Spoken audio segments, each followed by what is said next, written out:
NAB احتساب کے حوالے سے گفتگو کو آگے بڑھاتے ہوئے میں یہ عرض کروں کہ ہم احتساب کے بہت بڑے حامی رہے ہیں۔ البتہ ہمارا یہ مطالبہ ضرور رہا ہے کہ احتساب سب کا ہونا چاہیے، بشمول جج اور جنرل صاحبان کا بھی۔ اگر اراکین پارلیمنٹ جناب چیئرمین سینٹ، وزیر اعظم اپنے اثاثوں کو ڈکلیئر کرتے ہیں، ان کی تفصیلات بتاتے ہیں، تو چیئرمین نیب کو بھی بتانا چاہیے، جج اور جنرل صاحبان کو بھی بتانا چاہیے۔ اس وقت تو حقیقت تو یہ ہے جناب چیئرمین، احتساب کے نام پر حاکم وقت مخالفین کو جیلوں میں ڈال رہا ہے۔ اگر الزامات کی بنیاد پر آپ لوگوں کو جیلوں میں ڈالتے ہیں تو پھر اپنے چینی اور آٹا مافیا سے تعلق رکھنے والے لوگوں کو بھی جیلوں میں ڈالیں، اور اپنے پیزا والے رفیق کو بھی، اور اپنے ان وزراء کو بھی جن پر الزامات ہیں۔ وزیر اعظم مانے یا نہ مانے، حقیقت یہ ہے کہ اس وقت ملک میں بدترین قسم کی انتقامی کارروائیاں ہو رہی ہیں، اور اب تو نوبت یہاں تک پہنچ چکی ہے کہ ہمارے محترم ڈپٹی چیئرمین بھی نیب کی زیادتیوں اور بے انصافیوں سے محفوظ نہیں رہے۔ مجھے 100% یقین ہے کہ اگر مانڈی والے صاحب کا تعلق پیپلز پارٹی یا مشرف کے باقیات میں سے ہوتا تو وہ آج دوسروں کی طرح کوئی ترجمان اور وزیر ہوتے۔ جناب چیئرمین، موشن کا لانا، پریولیج موشن کا لانا، تحریک استقلال کا لانا ہر رکن پارلیمنٹ کا حق ہے۔ اگر ڈپٹی چیئرمین صاحب یہ موشن لانا چاہتے ہیں تو میں سمجھتا ہوں کہ اس حوالے سے حکومت کو خوفزدہ نہیں ہونا چاہیے۔ یاد رہے جناب چیئرمین، آپ کو تو کم از کم بخوبی یاد ہے کہ ہماری جماعت کے 2 ممتاز رہنماؤں کے خلاف بھی، یعنی خدا بخشے میر آصر خان بیزنجو اور ڈاکٹر مالک بلوچ کے خلاف نیب نے جھوٹ پر مبنی مقدمات قائم کی۔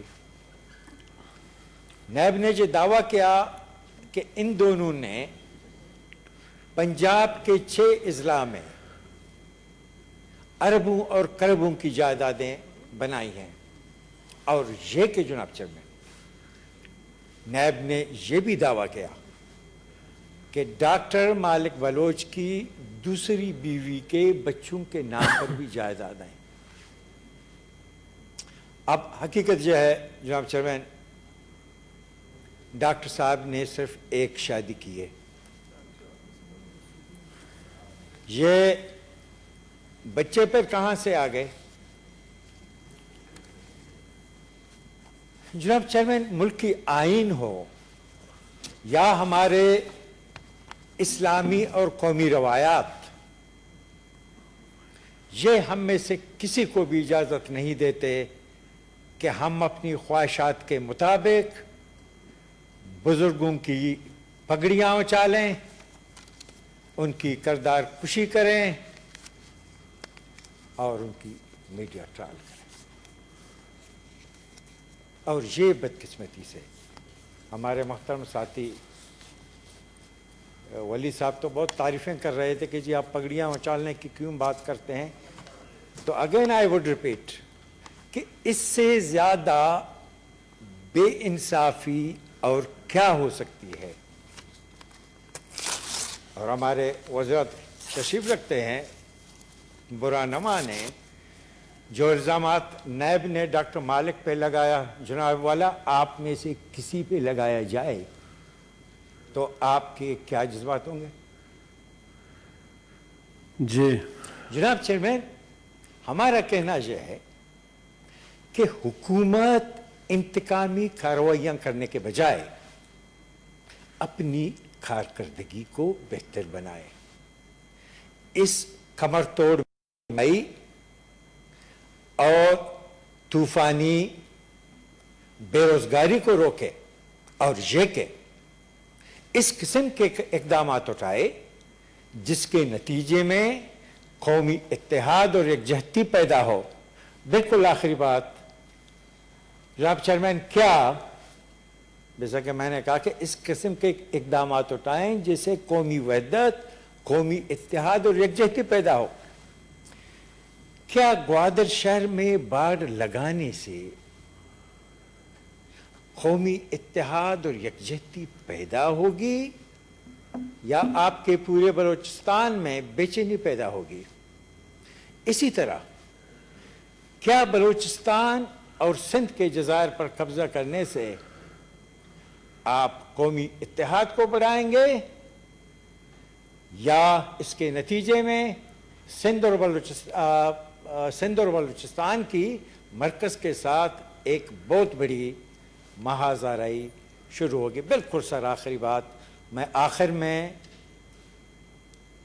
کل کوئٹہ میں رونما ہونے والے دردناک واقعہ کی پرزور الفاظ میں مذمت کرتا ہوں، جس کے نتیجے میں 11 مزدور مارے گئے. جیسا کہ بتایا گیا ان سب کا تعلق ہزارہ برادری سے تھا. لوگ بہت بتا رہے ہیں کہ جی یہ پتہ نہیں یہ سازش ہے، سی پیک کا سازش ہے، حکومتی اہلکار بتاتے ہیں.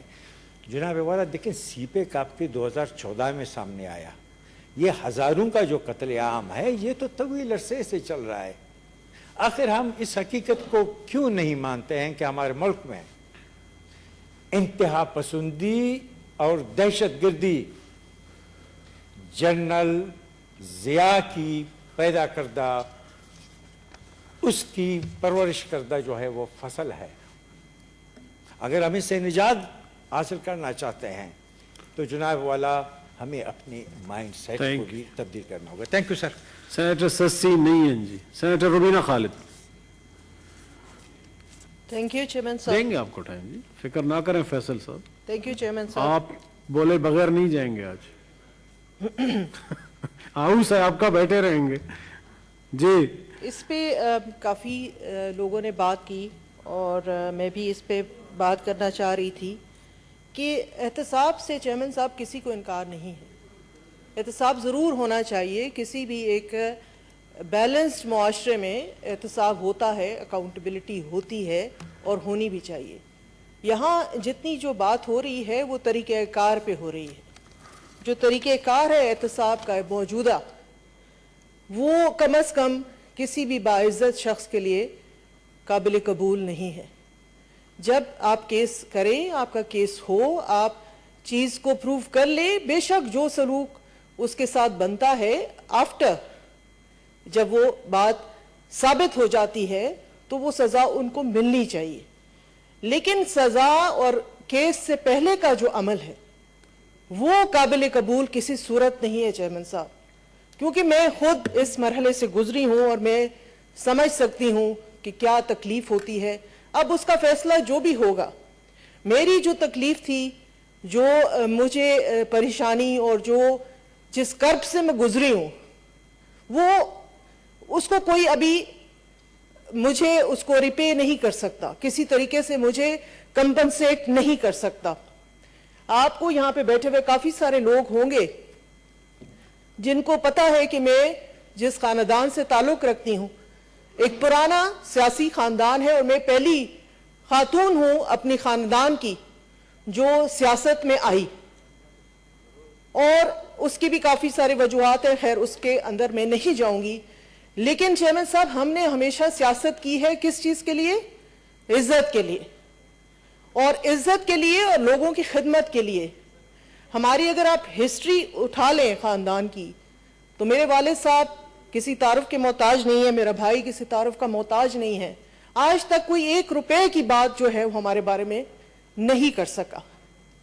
لیکن انفارچونیٹلی جس طریقے سے سلیم صاحب نے کہا، ایک ایسی چیز جس سے میرا دور دور کا تعلق نہیں بنتا، کسی طریقے سے نہیں بنتا، اور ویسے بھی رؤوف خالد صاحب جو میرے شوہر مرحوم تھے وہ کسی تعارف کے محتاج نہیں ہے چیئرمین صاحب۔ اس شخص نے جتنی اس ملک میں خدمت کی ہے، کشمیر کاز کے لیے کی ہے، فن کے لیے کی ہے، آرٹ کے لیے کی ہے، وہ کسی سب کو معلوم ہے کہ وہ ایک بہت ملٹی ڈائمینشنلی ٹیلنٹڈ شخص تھا۔ ایسے شخص کی بہت قدر ہوتی ہے مہذب معاشروں میں۔ ان کے جانے کے بعد ان کے نام پہ لوگ یادگاریں تعمیر کرتے ہیں چیئرمین صاحب، لیکن یہاں تو یادگار کیا تعمیر ہوتی، یہاں تو اس پوری چیز کو ایک کویسچنیبل بنا دیا گیا، ایک ایسے شخص کو جو کہ 2011 میں اس دنیا سے جو ہے ایک ایکسیڈنٹ کی وجہ سے چلے گئے۔ خیر وہ ایک اللہ کی رضا تھی، اور اللہ کی رضا میں ہی کہتے ہیں کہ اپنی رضا رکھنی چاہیے، کیونکہ وہ بہتر ہے، جانتا ہے، ہمارے حال جانتا ہے۔ لیکن مجھے بڑے افسوس کے ساتھ کہنا پڑتا ہے چیئرمین صاحب کہ جس طریقے سے بالکل سلیم نے بالکل کہا، چیئرمین ڈپٹی چیئرمین نے بالکل ٹھیک کہا کہ جان بوجھ کے خبریں چلوائی جاتی ہیں ٹی وی پہ۔ کیس تو جی بات کی بات ہے، اس سے پہلے جو سوشل کاسٹ دینی پڑتی ہے چیئرمین صاحب، وہ اللہ تعالیٰ آپ کے دشمنوں کو بھی معاف کرے۔ جو مجھے اپنے بچوں کو بٹھا کے بتانا پڑا کہ تمہارے والد صاحب نے یہ کانٹریکٹ کیا تھا، ایسی کوئی بات نہیں ہے، جو کچھ آ رہا ہے یہ سب غلط ہے۔ آپ سوچیں کہ میں کس تکلیف سے گزری ہوں گی جب میں نے یہ سب کچھ جو ہے وہ برداشت کیا، اور رہتے سہتے جو میرا خاندان اور میرا نام، ہماری سیاسی خدمت اس ملک کے لیے، اس کا ہمیں یہ انعام ملا اینڈ میں آ کر کہ آ کے ٹی وی پہ دن رات پھر یہ چلایا گیا کہ بھئی یہ فلانا تھا اور سینیٹر روبینہ خالد تھیں اور یہ تھا اور وہ تھا۔ تو یہ سب چیزیں چیئرمین صاحب کہنا جو ہے نا میرے لیے بڑا تکلیف دہ ہے۔ آپ کو تو معلوم ہے، کبھی کبھی آپ سے میں نے یہ باتیں ساری کی ہیں۔ یہ واحد وہ ملک ہے پاکستان اور یہ اکاؤنٹیبلٹی کورٹس جو ہیں کہ جہاں owners of the proof is on the accused. یہ کون سا چیئرمین صاحب ہے کہ آپ الزام لگا دیں اور پھر میری ڈیوٹی لگا دیں کہ مجھے ہی پروف کرنا ہے کہ یہ غلط الزام ہے۔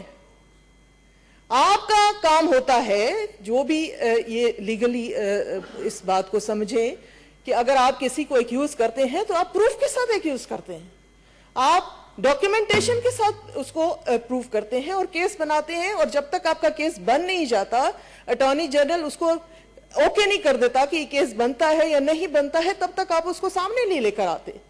لیکن یہاں تو الٹی گنگا بہ رہی ہے، جس کا جو دل چاہتا ہے وہ کرتا ہے۔ لیکن یہ سلسلہ بہت عرصے تک چلے گا نہیں چیئرمین صاحب۔ چلے ہم نے تو جیسے تیسے گزار لیا اور گزار رہے ہیں، لیکن جو سرکاری ملازم ہیں خاص کر کے میں ان کے حق میں یہ بات کرنا چاہوں گی کہ وہ سوشل کاسٹ وہ نہیں پے کر سکتے چیئرمین صاحب۔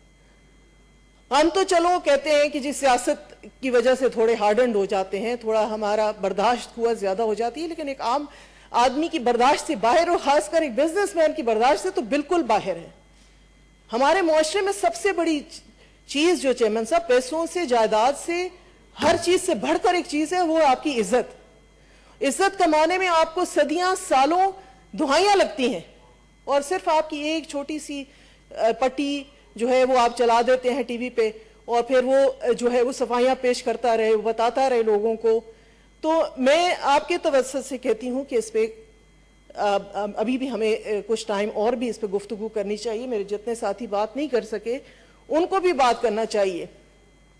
کیونکہ ایک بڑا تکلیف دہ عمل ہے چیئرمین صاحب. میں نے آپ سے کہا نا کہ اللہ تعالیٰ, میری دعا ہے کہ میرا جو بہت بڑا جو دشمن ہے, اللہ تعالیٰ اس کو بھی اس عذاب سے جو ہے محفوظ رکھے.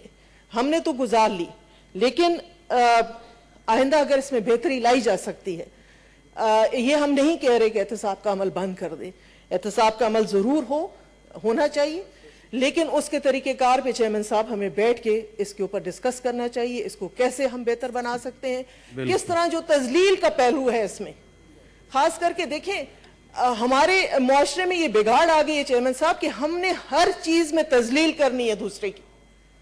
وہ جو ڈیبیٹ کی بات ہوتی تھی, دلیل کی بات ہوتی تھی, وہ تو کہیں رہی نہیں. ہم نے سب سے بڑا, ہم سے بہادر وہ ہے, سب سے بڑا کارنامہ وہ کرتا ہے جو لوگوں کی تذلیل کرتا ہے, اور اس کو سب سے زیادہ اپریشیٹ کیا جاتا ہے. تو مہربانی کر کے یہ معاشرے کی جو بگاڑ ہے, جو نئی نسل کو ہم جس طرف لے کر جا رہے ہیں, جی یہ بہت بڑی ذمہ داری ہے ہم سب کے کندھوں پہ چیئرمین صاحب. یہ جو آنے والی نسلیں ہیں, ان کی تربیت یہ ہم سب کا کام ہے. ہم نے تو اپنا وقت گزار لیا ہے, ابھی ہم اللہ تعالیٰ پتہ نہیں کس کی زندگی کتنی ہے, لیکن جو آنے والی نسلوں کو ہم یہ زہر پلا رہے ہیں نفرت کا, اور اس بات کا کہ آپ تذلیل کریں, اس میں بڑی اچھی بات ہوتی ہے. تو اس چیز کے اوپر بھی ہمیں کام کرنا چاہیے. اپنی آنے والی نسلوں کو اس زہر سے, اس نفرت سے, اس کلچر سے جو ہے نکالنا ہے ہم نے, کہ صرف اور صرف اگلے کی پگڑی اچھال کے اگر آپ نمبر بناتے ہیں جو بھی ہو, تو وہ اس کی ڈسکریجمنٹ ہونی چاہیے. Thank you chairman. Thank you جی. فیصل جاوید.